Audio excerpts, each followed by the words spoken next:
I'm so nervous now. Hey everybody, just going through a bit of my record collection here. What I want to show today are just some records that have interesting covers, but not in terms of design. I mean, there's a million covers I could show that have, you know, really cool illustrations and drawings and everything. But what I want to show today are some that just open interestingly and, you know, have interesting die cuts in them and things like that. So I'm just going to go through a few of those. This one is Blood, Sweat, and Tears 4. It's kind of neat because it is like a trifold. Oh god! So you can get a, you know, big image on the inside. You know, Blood, Sweat, and Tears are a neat horn group, and they don't have too many, you know, neato covers, but that's one of them. Here's one. This is Black Oak, Arkansas. It's Keep the Faith. We have a little split library book thing here. That's kind of cool.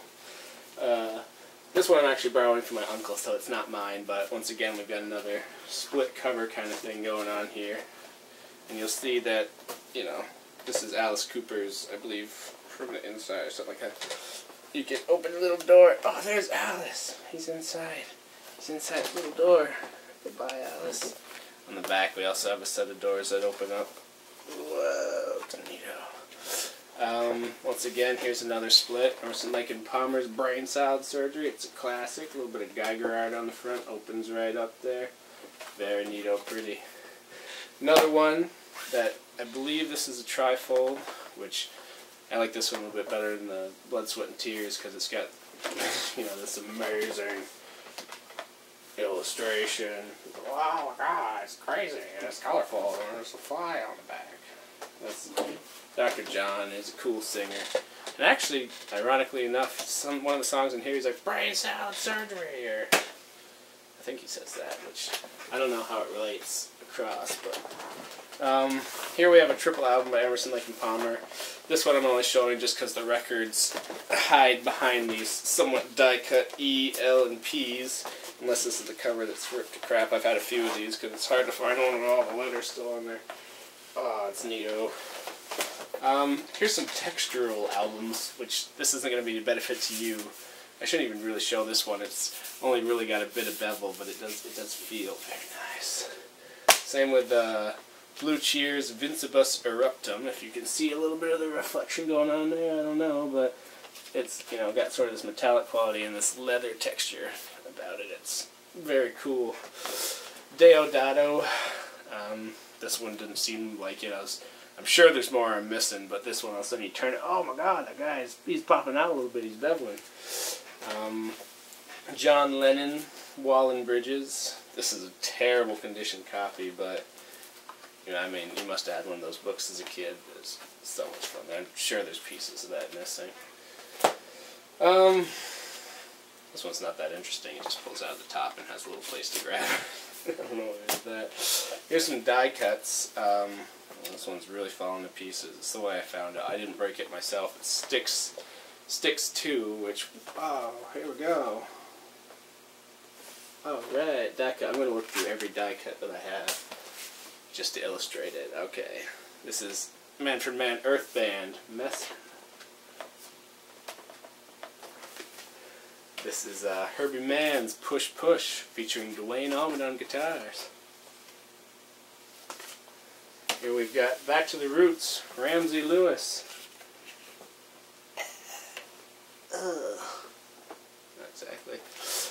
Just before I go on, they look vaguely similar. I think they do. That text at the top in those colors. Just kind of a neato little fold-over deal here. Little postcard from Bruce Springsteen.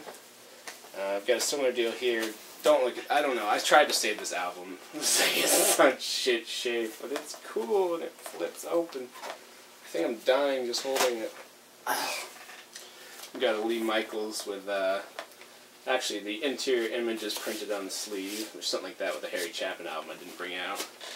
Very sorry to say I don't have my Todd Rundgren album. I lent it to someone, A Wizard and a True Star. That one's just got awesome die cuts around it. Now we're getting into some really neato stuff here. Here we've got Family's Fearless album that has like 5 different cuts in it. Feels a little papery, but it's very neat though. It's a good album too, very early Jethro Tull-like. We've got Focus 3.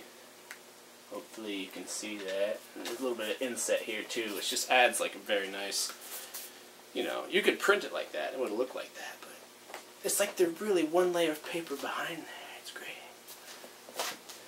Jefferson Airplane's Bark. I'm sure you've seen one cover. I haven't seen this one until I saw it and bought it. It's a paper bag. It's, come on there. See that? Oh. Got a little stain on it, but you know, it's still a paper bag. Speaking of paper bags, this is also stained. You know, here's your Zeppelin In Through the Outdoor. I can't remember how many covers of that they made, but you had to buy it in a paper bag. It's neato. Here's you. Apparently you're a camera. That's Uriah Heep's Look at Yourself. I'm sure you're familiar with Zeppelin 3. It's got a little spinny wheel in it. Man, I don't know if it would turn. More albums could use spinny wheels. I think I actually was going to make one with a spinny wheel, and I might still. Alice Cooper. It's funny, you notice that bands that have neat album covers are usually the ones that have more of them. You don't see them spread out as much, but a band like Alice Cooper has this little $1 Billion Babies. This one has, I believe there must have been a piece of money in here. I haven't really looked it up, but it's got a little money clip in it. And there's Muscle of Love. I showed that one before. This one came in a cardboard box. That's economical right there. Three Dog Night. Seven separate fools. This one is shaped like a deck of cards box, and it has. Let's see. This one I should have saved for my insert segment, but the box was shaped like a card box, so I crossed over here. And I'll have another one of these segments where I go over ones that have neat inserts, the ones that I've found that still have them. But here we've got a set of cards of all the band members.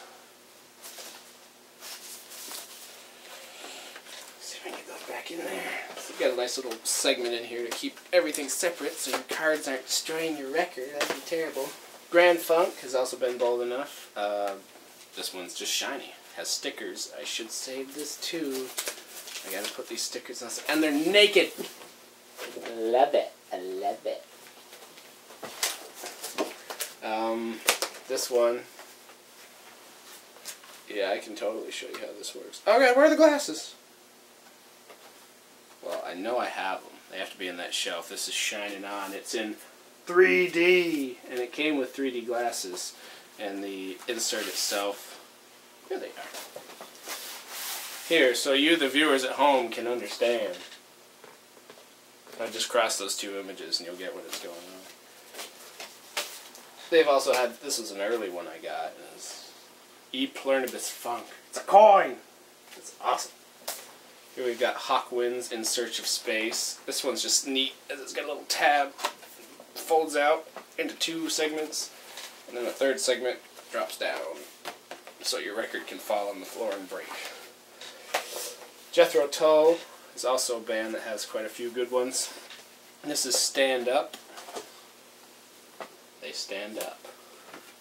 We've got Thick as a Brick, which has the full-on multi-page newspaper that took longer to make than the album. I have not read it all. I will someday read it all. Let's see. Living in the Past. This one just has a big old booklet in it with pictures of the cast, but it also has a neat leathery cover. On the same note as Thick as a Brick, we've got the big old copycats here. Jimmy, the Four Seasons Genuine Imitation Life Gazette. This one has a smaller newspaper in it, but what they did that Jethro Tull didn't is they had a newsprint insert. Oh god, part of it's gone. I'll find it. Must have slipped out. There's a part of that insert that's full of like comics and stuff. Like, there we go. Just these old newsprint looking comic things. I think a lot of them are by R. Crumb, which is just awesome. You know, something like this should have dissolved with some nice grocery deals on the back there. Finally, last two I've got here is another one by Emerson, Lake and Palmer, and I probably shouldn't even own this. I found it at a yard sale, put it in a stack. The guy didn't see it. Maybe he wasn't selling it because it's Tarkus, but the whole cover is hand drawn and painted, and that includes all the lettering and everything on the inside. So I shouldn't show you this. It's my guilty pleasure. I like owning other people's art that they don't intend to get rid of to other people. The last one I have here is the album by Man. Not Man Man. Man Man's a modern band, but Man was a band back in the 70s, and it looks relatively unassuming until you open. Oh my God! I assume this leads to Ancient Treasure, and that's where I'm going next. Divine Treasure.